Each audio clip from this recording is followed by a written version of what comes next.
Sois bienvenue dans cette vidéo sur la pleine lune, le lien à l'alimentation. Comment prendre soin de soi durablement, sans effort. Cette pleine lune est en lien avec la symbolique du 24e degré de la balance.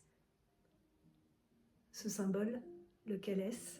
Un papillon avec une troisième aile sur son côté gauche, qui nous parle de l'aptitude pour gagner plus de force intérieure et modifier notre comportement dans la vie. Alors on voit tout de suite le potentiel de transformation en lien avec l'alimentation. Et je te propose à travers cette vidéo un regard plus holistique en lien avec les invitations cosmiques et notamment un amas de planètes qui se trouvent dans les énergies des poissons. Cette pleine lune est donc dans le ciel, dans le signe du Bélier, en face de la lune qui est dans le signe de la Balance, et notre soleil est en train de rencontrer Chiron. Chiron est le guérisseur blessé. Il nous parle de la blessure de l'âme, et de la blessure de l'âme, et Chiron en Bélier, c'est également la blessure liée à l'identité, au genre, donc potentiellement la blessure liée au fait d'être une femme, et puisque cette troisième aile, elle est sur le côté gauche, donc on parle aussi du féminin et de l'importance de trouver de la force à ce niveau-là. Et moi, je suis convaincue que dans le féminin sacré, le féminin avec un grand F et non pas le féminin dont on peut parler un petit peu partout avec ses normes de beauté, d'esthétisme, ça n'a rien à voir. Je te parle dans une courte vidéo du chemin des 13 mères originelles avec la première gardienne, celle qui parle à ses proches, et qui te donnera une idée de ce qu'est le féminin sacré.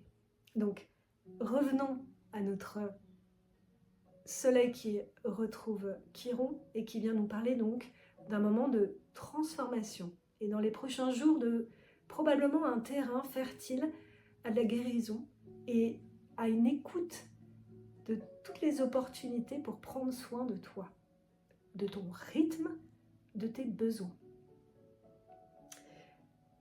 L'axe Bélier-Balance, c'est l'idée d'être en lien avec l'autre, de pouvoir honorer notre avis sans se perdre dans la vie de l'autre, en gardant vraiment une indépendance, une autonomie.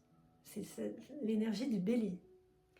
Donc il y a vraiment cette idée-là qui est vraiment essentielle dans la relation à la nourriture, c'est comment arrêter d'écouter les conseils des autres pour prendre juste ce qui est juste, les consigner peut-être dans un carnet et venir à la rencontre de ce qui se passe à l'intérieur. Parce que la transformation durable ne se fera que par un processus de connaissance de soi et même d'individuation.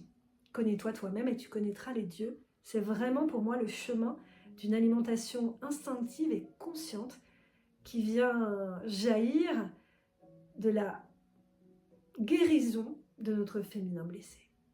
Le féminin blessé sait. Et cette énergie féminine est évidemment chez les hommes comme chez les femmes. Pourquoi je te parlais d'une vision holistique? Dans le ciel, il y a cette invitation également, qui est à l'œuvre dans cette pleine lune, à prendre un regard holistique sur ce que nous vivons.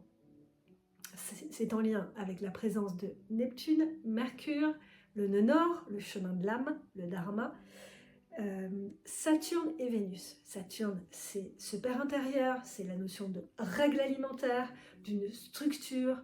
Vénus, c'est l'amour, la relation. Donc évidemment, dans l'alimentation, comment est-ce que je peux m'apporter du soin, de l'amour, pas à pas, si c'est difficile pour moi.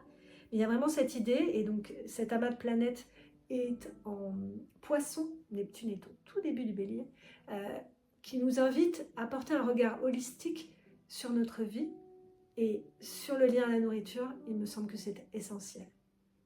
Sortir d'une vision purement nutritionnelle qui a un intérêt en second temps, mais revenir à un regard beaucoup plus intégratif, corps-esprit, sur ce qui se joue.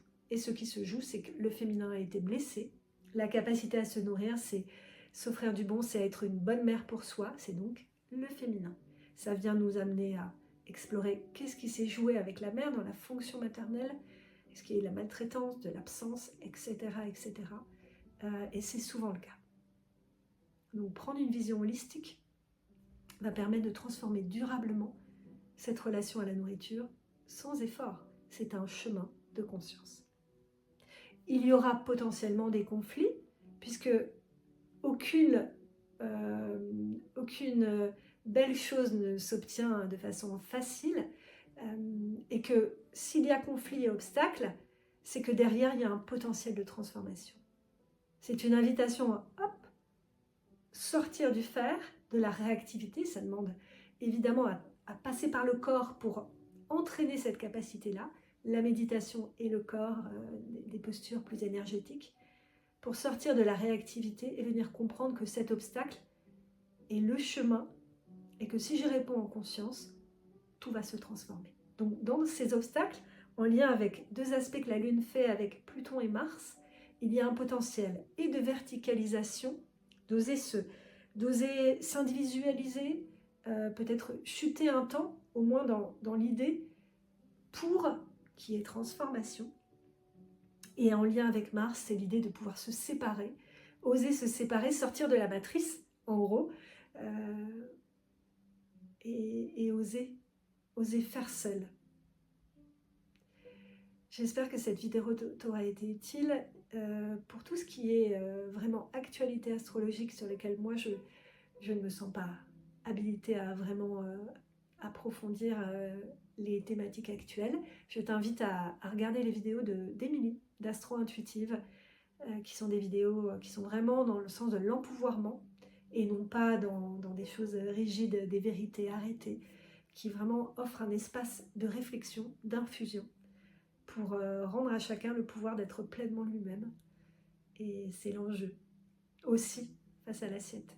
Je te dis à très vite pour d'autres éclairages, et rappelle-toi que tu es aussi, je ne sais pas si je l'ai dit, tu es accompagnée par une gardienne sur ce chemin du féminin, et je t'ai laissé une courte vidéo sur le sujet, une première gardienne d'un groupe de 12 gardiennes, en tout 13.